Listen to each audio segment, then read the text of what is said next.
I always thought that if the day came when I'd get fired, I'd at least see it coming. A hallway rumor, a strange look from HR, or, if I was lucky, a polite, "We're restructuring" warning.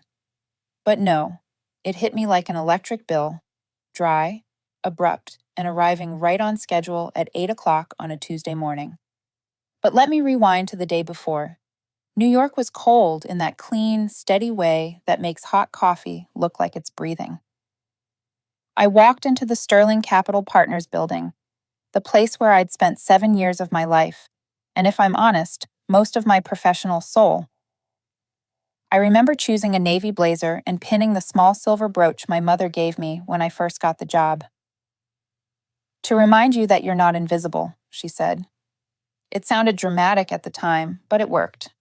The boardroom sat on the 42nd floor, overlooking Central Park. Beautiful in that arrogant way, as if the building itself was saying, "We watch the world from above." Inside, Richard Hale, my boss, the executive vice president, was already seated. Sunlight glinted off his Rolex, sharp enough to sting. "I reviewed your application," he began, flipping through the packet like he was choosing dessert at a French restaurant. "And?" I asked, keeping my hand still on my lap, though my right knee had already started tapping, the reflex that always shows up right before something goes wrong.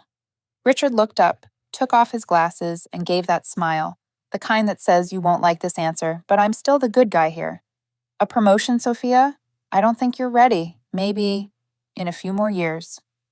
The words hit the table like a cold cup of water dumped on paperwork, messy, soaking, and impossible to ignore. I swallowed a dry laugh. "Not ready?" I repeated. "After the $5 billion Westland Tech deal? The one I led, stabilized, and saved when their board almost pulled out?" He shrugged. "You did great, Sophia. But sometimes great isn't enough. At the leadership level, we need presence, vision, a little politics." Politics. The favorite word of people who never understand the process but always end up with microphones. I didn't argue, didn't cry. I gave a slight nod. What people on Wall Street call the corporate bow. A nod not of submission, but of closure. "Thank you for your honesty," I said, standing up. "I believe the Ellison proposal needs your attention," Richard added, eyes already on his laptop. His coffee cup made a tiny click as it hit the table again, the sound of pure indifference. I walked out without a word, past the whiteboard room where I once mapped the entire Westland rescue plan. Now it sat empty, silent, as if history itself had been erased. That night, I told my daughter I wouldn't be traveling next week after all. She smiled, I smiled back. But inside, everything was collapsing. And then, the next morning, exactly 8 o'clock, the email arrived. Subject: Termination of employment. Restructuring. Notification sender. Human Resources Body. Dear Ms. Grant, we regret to inform you. I read it twice, maybe 3 times, to make sure I wasn't misunderstanding. But no, they really had fired me, right after denying me a promotion. I sat in the kitchen, coffee cold in my hand, while my lazy cat stared like even she was offended. Restructuring. A word used like a rug to cover something ugly and pretend it's clean. By afternoon, I walked out of Sterling's headquarters for the last time. Cardboard box in hand, a few notebooks, my favorite fountain pen, and the silver brooch my mother gave me. I stopped at the lobby glass wall and saw my reflection. Navy blazer, hair slightly wind-tossed, eyes no longer soft. I didn't cry. I didn't rage. Just one thought echoed in my head, clear and sharp as a taxi horn on Fifth Avenue. You'll soon learn that cutting the pillar doesn't make the house stronger. It only makes it fall faster. I stood there for a long moment, watching my reflection and the building behind it. The woman who once believed loyalty and competence were enough. Turns out they weren't. And if you've ever stood where I stood, overlooked, underestimated, told to stay behind the spotlight, then welcome to this story. It's not just mine, it's ours. If you're listening while driving, making coffee, or settling into the couch after a long day, I'd love to know where you are. Drop a comment below, just a few words, so I know you're here and that you understand. And if you love stories of elegant revenge, the kind that doesn't lower itself but still makes them step back, then you'll want to hear what comes next. Don't forget to follow, because this story has only just begun. I got home earlier than usual that night, but it felt later than ever. The kitchen clock was still ticking steadily, the only thing in my life that hadn't changed. My mother sat in the armchair by the window, a thin wool shawl wrapped around her shoulders. She'd started her first round of chemotherapy the week before. The last time I took her to the hospital, I'd finished the Ellison deal presentation in the car, laptop on my knees, cold coffee in hand. She didn't say a word, just placed her hand over mine and squeezed. The kind of squeeze that silently asked, "Are you sure you're still really living?" That night, I made her favorite vegetable soup. No special reason. I just needed to feel like I was doing something kind for someone who wanted nothing from me except my presence.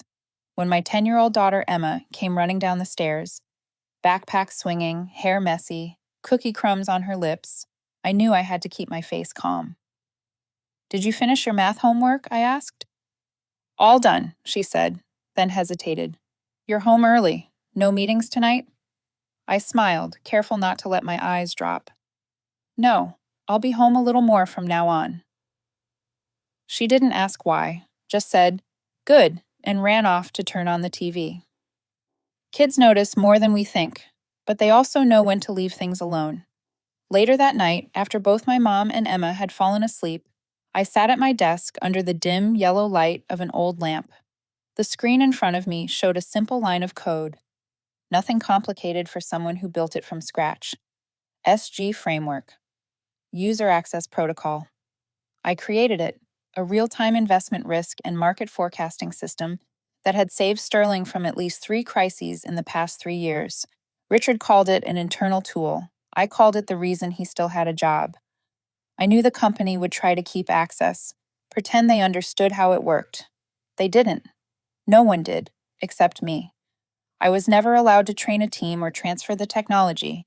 They told me, just make it work. Don't over-explain. Well, there's no one left to just make it work now. I stared at the blinking cursor, waiting for me to decide. Part of me wanted to leave it, call it professional courtesy. But a bigger, quieter part whispered, they chose to disregard you. No one gets to demand kindness from the person they just discarded like a jammed paperclip. I typed, slowly, carefully. Revoke access. Confirm. Are you sure? I typed. Yes, my hands trembling slightly. Not from regret, but from realizing this was the first time in 7 years I'd made a major decision without asking anyone's permission. The screen turned white. A small message appeared. Access successfully revoked. I exhaled. Not relieved, not hurt, just empty. I looked around my small home office, the same room where I'd spent countless nights making slides until 2 in the morning, drinking tea and fixing the small mistakes Richard never admitted. Once, I even rewrote an entire client contract after he misspelled the investment fund's name 3 times. I never complained. I thought dedication would eventually be recognized. Now I know, sometimes, the price of dedication is being forgotten. I opened the drawer and pulled out a photo. Emma, when she was 6, baking cookies for Thanksgiving. I remembered that day. I got a call from the office while kneading dough. Richard, just needed a quick number, something he should have had if he'd read my daily reports. I left Emma standing by the oven, flour on her sleeves, watching me grab the phone out of reflex. I touched the edge of the photo. Not anymore, I whispered. Not ever again. That night, I set my alarm early. Not because I had anywhere to be. I just wanted to wake up and start thinking about something other than the game I'd just been cut out of. The game I'd built myself. Because if they thought I'd sit quietly in the dark, they clearly forgot one thing. I'm the one who built the stage. And a stage without its director doesn't stay standing for long. 3 weeks after I left Sterling, the world didn't explode. No fiery chaos, No breaking news about plummeting stocks, just small things, at first. Internal emails started landing in the wrong inboxes. Data tables began showing natural calculation errors. Clients asked questions no one on the team could answer. A partnership with Barkley and Moss got delayed because the financial presentation didn't match their required format, the one I'd customized and used for the past 4 years. The IT department blamed a system update. They even emailed me, asking if I remembered anyone ever tampering with the core data platform. I read the message from an unnamed Gmail address, sighed, and deleted it. I wasn't there anymore. They'd have to manage on their own. As for Richard Hale, he still walked into the office every morning at 8:30 sharp, latte in hand, suit pressed to perfection. Some days, he even laughed in the hallway while reading the finance news. Ellison hasn't signed with a competitor yet, one employee told me later. He said if we just hold on a few more weeks, we can still win them back. A few more weeks. In those weeks, the market analysis system started showing strange yield gaps. One miscalculated forecast pushed the investment team to pour $60 million into a dying model. When the error report reached him, Richard marked it in red and wrote, "This is a data entry issue, not a system fault." He said that, the same man who'd once declared the system was self-learning, self-correcting, and not dependent on any individual. I laughed when I read the leaked internal memo, a laugh with no sweetness in it. And then came Titan Group, one of Sterling's 3 biggest clients, holding over $400 million in active portfolios I had personally designed. The first week after I left, they said nothing. The second week, they sent an email about flexible interest adjustments. By the third, they scheduled a meeting, not with Richard, but with legal. The rumor spread faster than the market could react. An administrative assistant, the same one who used to quietly help me print reports at midnight, texted me. Titan's considering pulling out. They're asking for 18 months of transaction history, and no one can explain the Q2 investment logic. Of course, they couldn't explain it, because I never wrote a summary. I built it as a living map, updated weekly through cash flow metrics and live market sensors. Something you can't copy, something you can't hand over. And that's when Claire Monroe, the HR director, the one who used to look at me like I was mid-level support staff, started to notice. She stayed quiet, watching from the hallway during meetings, listening to every incomplete answer, every uneasy glance whenever someone mentioned SG framework. One morning, just after Richard wrapped up a call, Claire stepped into his office with a folder in hand. "I think we should review the client re-engagement process," she said, "based on Sophia's analytics framework." Richard didn't look up. "We're not using her old system anymore." "Because no one understands how?" Claire asked. Not sharp, but not apologetic either. Richard looked up then, eyes colder than usual. "Stop talking about her," he said, each word clipped. "She's gone. Everyone is replaceable." Claire didn't respond, just gave a slow, polite nod, the kind I knew well. Not out of respect, but because there was nothing left to say. Meanwhile, across town, I was washing dishes. Emma had finished her homework. My mother was dozing off on the couch. The TV played a muted finance segment, the anchor's voice barely above a whisper. Sterling Capital Partners dropped 3% in the past 24 hours. Cause unknown, but several investors report they're reconsidering their portfolios. I dried my hands on a kitchen towel, picked up my phone, and opened my personal email. A new message from Liam Chen. Subject line, "Ready?" I didn't reply. Not yet. Sterling needed to wobble a little longer. Not collapse, not yet. Just enough to feel what it's like when a foundation disappears and no one knows when it started. I didn't reply to Liam's email right away. I let it sit there, buried between webinar invitations and a fall sweater sale from a brand I'd never bought anything from. Not because I didn't know what to say, but because I knew that once I did, everything would change. We'd met 2 years earlier, during a chaotic joint venture meeting, back when Liam was still a temporary strategy advisor for Sterling. In a boardroom packed with men in gray suits and navy ties, he was the only one who didn't take notes, yet somehow remembered the 3 exact figures I mentioned in my presentation.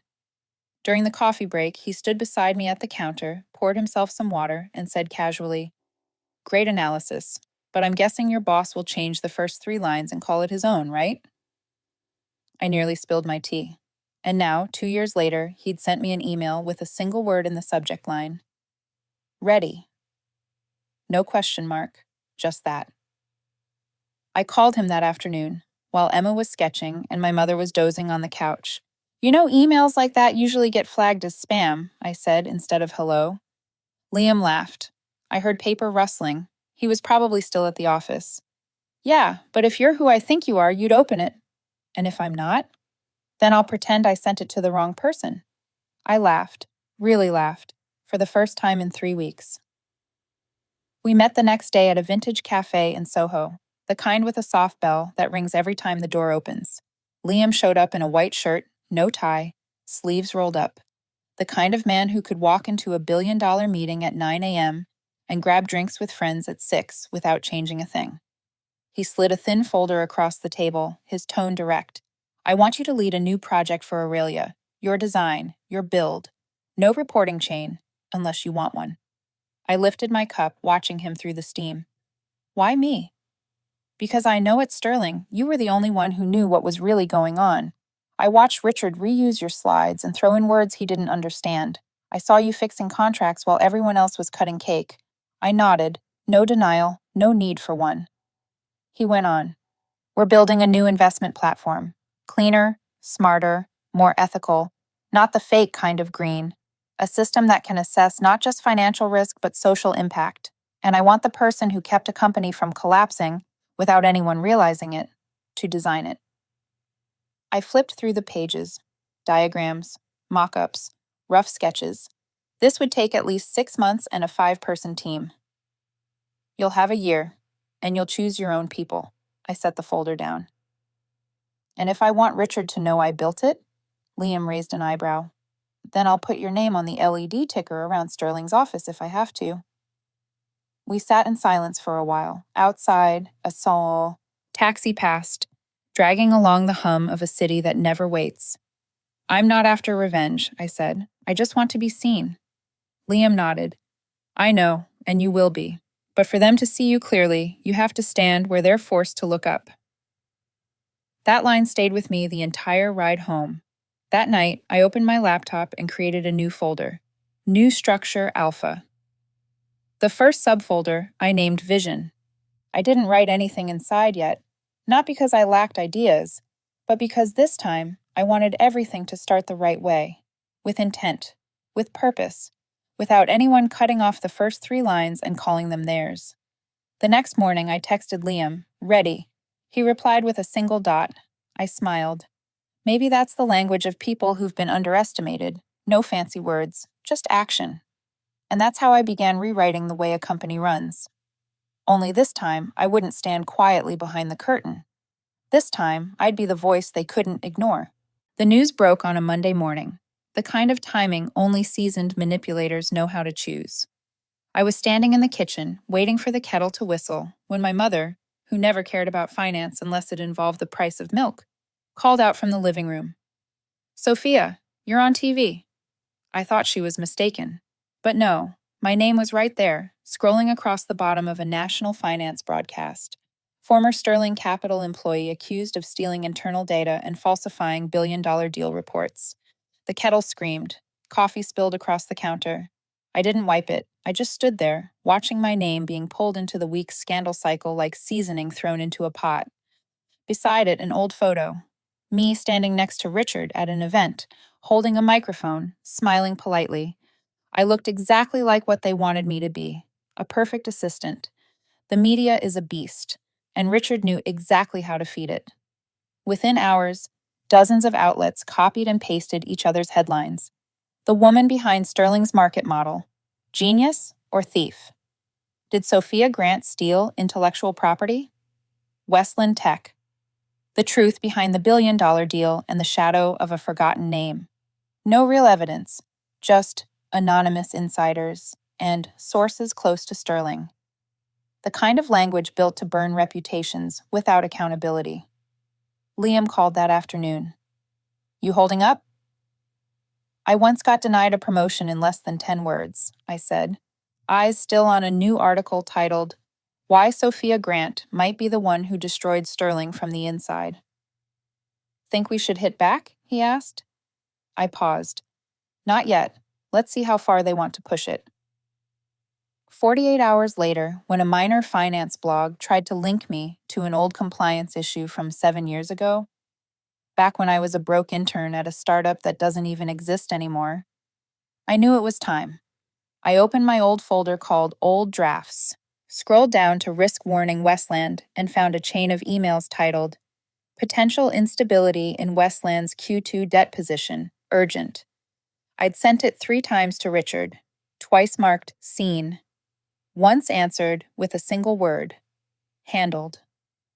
I'd taken screenshots, not because I knew I'd need them someday, but because when you work for someone who steals credit and dodges blame, you learn to document everything like a quiet witness. That night, I sat in front of my webcam.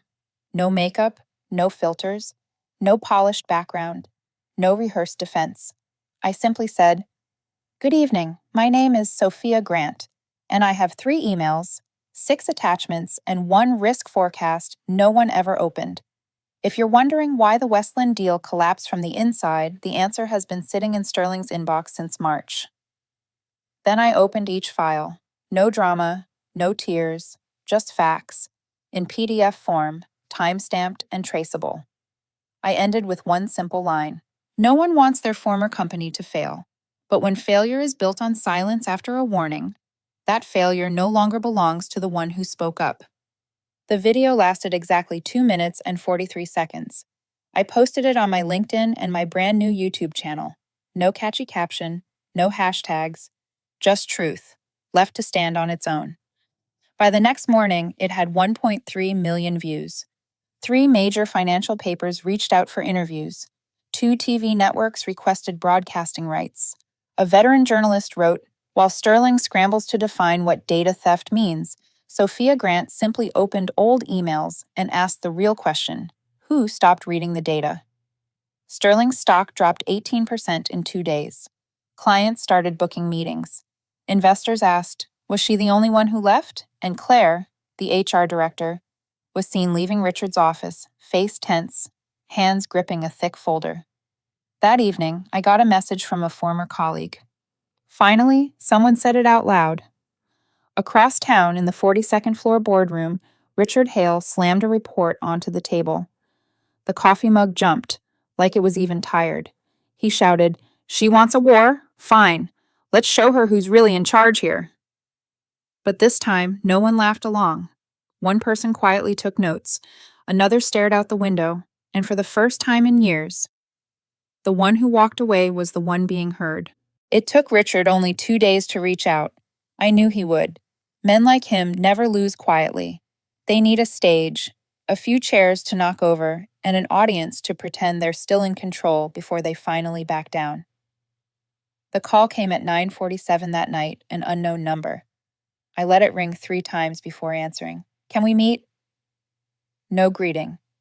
No, it's Richard. Just that familiar voice, only now, half as steady as it used to be. Now? I asked. I know a place, in Manhattan. Quiet. Neutral. He used the word neutral if this was a diplomatic meeting between 2 countries armed with nukes. I thought for a moment, then said, Send the address. The bar was tucked inside an old hotel. Low wooden ceilings, warm amber lights, the kind of place where they pour whiskey from 1972 and call it nostalgia.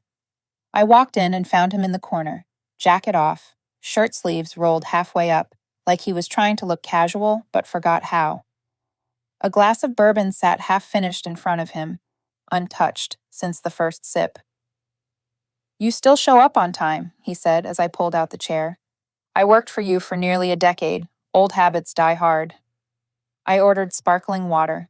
He raised an eyebrow, but said nothing. We sat in silence for a few seconds. I didn't rush.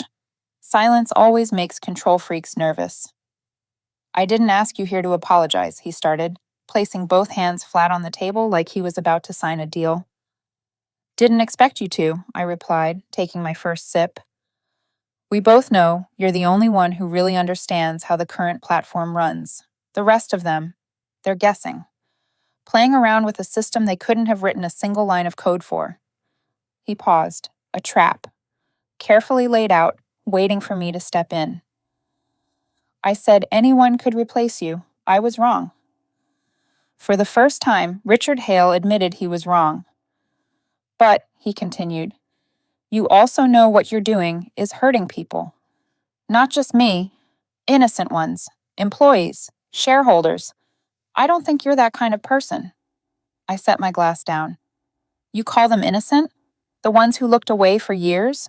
The ones who cheered for a system built on one person's work, but handed the rewards to whoever stood closest to the spotlight? He leaned forward, lowering his voice. You could help me fix this. Start over. I'll step aside. Put your name on the project. You can be the real hero, but we need to put the fire out before it burns everything down. I leaned back. And you thought meeting me in a hotel bar at midnight was the best way to convince me? No, just the safest way. His tone stayed even, too even. I glanced at his jacket pocket, a faint red light blinking softly, almost invisible but unmistakable, a mini recorder. You've always thought you could control everyone, Richard, I said quietly, like telling an old story. Through promises, forgiveness, and recordings. He blinked. But you forgot the most important thing. I smiled. I built the board you're trying to play on. I stood, grabbed my bag, and stopped behind him. Good luck with that recording. I think you'll need it more than you realize. I left before his bourbon was touched again. The next morning, an audio clip surfaced on a second-tier finance blog. Caption: Sophia Grant admits her role in the Sterling crisis? Not even 2 hours later, I uploaded the full version, from my camera, filmed from the opposite table. I opened with one line. Actually, I brought a recorder too. I didn't use it to trap anyone. I used it to remind myself that truth has more than one side, and I wanted to tell mine. The video spread twice as fast as his leak, and this time, no one asked what data I still had. They only asked one question. How many people had Richard tried to trap before Sophia? When the full, unedited recording went public, that wasn't Sterling's biggest shock. The real blow landed Wednesday morning, around 10 o'clock. A strange data error rippled through the company's international trading system. I was at home, sunlight slipping through the blinds, soft classical music playing on the radio, when my phone buzzed. It was Liam. Sterling just lost an $800 million international contract, he said. They're spiraling. I didn't answer, just lowered my head. This wasn't a small glitch. It was a crack in the windshield, the kind that spreads until the whole thing shatters. News spread fast. Bloomberg. Sterling loses $800 international deal. Insider says data mismatch. The Wall Street Journal. Sterling stock plunges 12% amid data scandal. Major investors sent urgent emails to the board. We will withdraw 40% of reserve capital unless a public audit is released.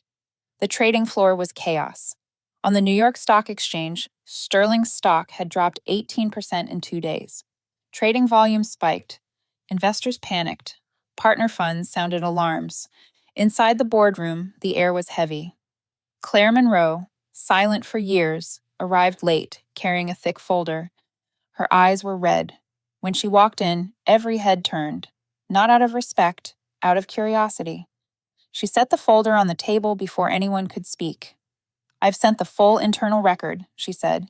Emails, meeting notes, system access logs, everything, to the board's secure server. The room froze. Richard opened his mouth to respond, but Claire cut him off.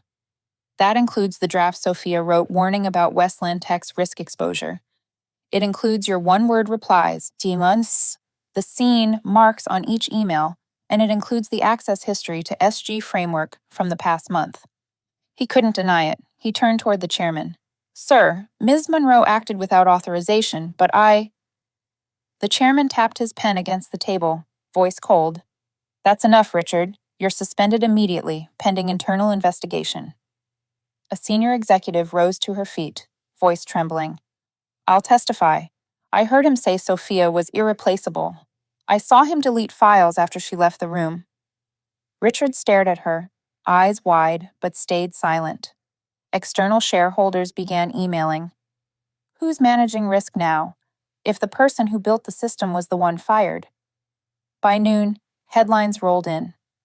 Sterling's downfall. The woman they fired is now the only one who can save it. Former employees, the ones quietly replaced, started posting their own stories. I was pushed out too. I was part of the invisible system. Sterling was now a sinking ship, water pouring in faster than anyone could bail it out. International clients froze their transactions. Cash flow controls tightened. The legal department scrambled to draft emergency terms. Partners issued warnings. Another loss, and they'd walk. By afternoon, Richard was officially suspended, ordered to hand over his system keys, company email, and all internal access rights. For the first time in years, he left the executive suite through the back door. I watched the news on my phone. Liam texted, "They need us." I replied, "And now they do." The board called for an emergency session. Sterling formed a crisis committee and hired outside legal counsel. Through it all, Claire stepped into the light, no longer Richard's silent ally, but the one presenting an honest report, the one defending transparency. A board member said aloud, "We used to see SG framework as just a support tool. Turns out it's the foundation, and whoever built it determines our future." That day, Sterling issued a list of immediate actions: suspension of 3 financial products, a 30-day audit of all internal data systems, and full cooperation with fintech regulators. The stock continued to fall, but for the first time, people started asking a different question. Can Sterling recover? And they began to realize something. The person they'd fired, the one they thought was gone, was the only one holding the key to unlock the door again. I stood in my small workspace, just my personal laptop on the desk, no company network, no noise, looking out over Manhattan as the daylight faded. I knew what came next wasn't about answering the scandal. It was about rebuilding a company from the wreckage. And I started rewriting the script Sterling would have to perform, this time on my terms. I arrived at Sterling's lobby that morning before sunrise. Headlights flickered across the glass doors, and in the chill of dawn, I could feel every breath of the decision waiting ahead. I held a thin folder, not mine anymore, but filled with the names and notes of those who'd been left behind in the system. When the elevator opened on the 39th floor, it felt like the hatch of an old vault unlocking. The boardroom waited on the other side, a room I'd walked through many times as an advisor, but today I was stepping in with a different kind of power. The room was quieter than I expected. As the door opened, every gaze turned toward me. From Claire Monroe to the chairman, the board members, and finally, Richard Hale. He sat at the center of the table, suit pressed, eyes cold as ice. The chairman stood, voice steady and worn. "Thank you for coming, Ms. Grant. We're in crisis. We need your transparency and your capability to stabilize this company." I stepped forward, posture straight, voice even. "I've reviewed the financial reports, the system data, and the client feedback. I know where Sterling broke, and I know how long people have refused to see it." Richard leaned forward, gripping his pen. "Sophia, please, give me a chance to make this right. I'll personally oversee the rebuild. I don't want to lose this company. I was wrong." A ripple moved through the room, but I stayed silent. Then I looked him straight in the eye, voice sharp as a laser. "I'll come back to lead Sterling, but on one condition. You resign, here, now, in front of everyone." The room froze.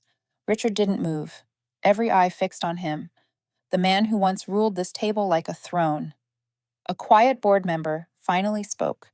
"Ms. Grant, can you assume responsibility immediately?" "I'll take on interim management until a new leadership board is elected," I said.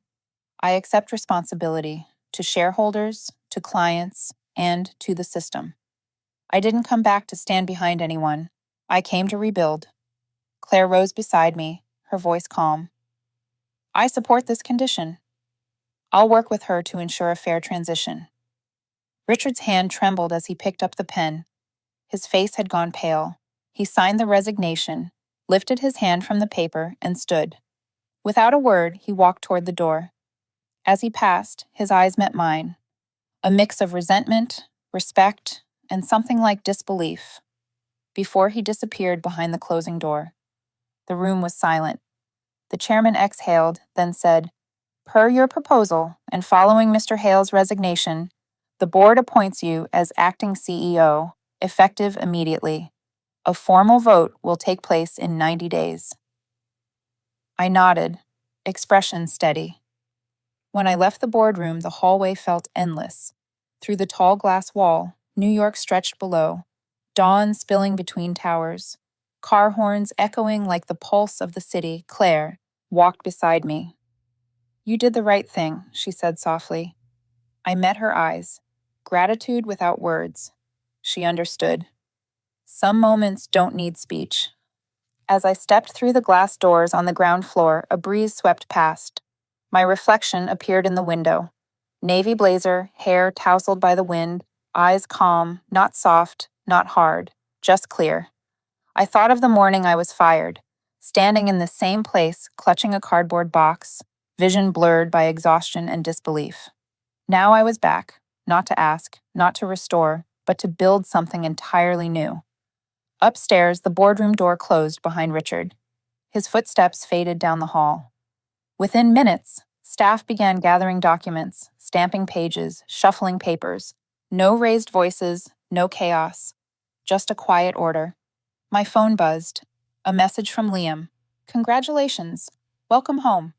I didn't reply. I looked at the screen, slipped the phone into my pocket.